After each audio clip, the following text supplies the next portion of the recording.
Oil wells are mid-to-lake buildings that let you extract crude oil from oil reservoirs at the bottom of the map. The locations are a little different, depending on whether you're playing the base game or the spaced out DLC.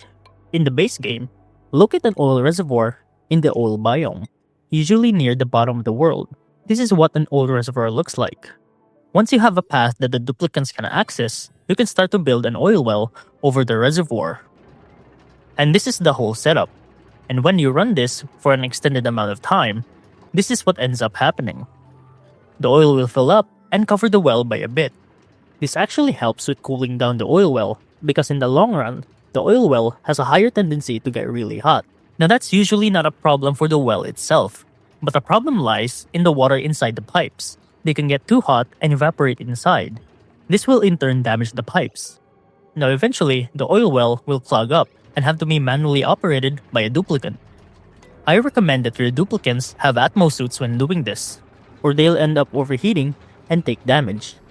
Thankfully, because of the oil blocking all the gaps, the natural gas that the well produces will end up being trapped, and then you can pump it to wherever you like. Just make sure you don't pump out everything and turn this place into a vacuum. So add an Atmo sensor and connect it to your gas pump, and leave whatever amount you want. The oil will end up spoiling onto the floor, so place a liquid pump underneath to collect and pipe it wherever you need it. In the Spaced Out DLC, the mechanics are mostly the same. However, most oil biomes will only appear in the second planetoid that's connected to your first. This colony that I'm showcasing is actually in the Spaced Out DLC, so it's going to take a while until you get it. Here's the piping overlay, the wiring overlay, the automation, and the gas pipes.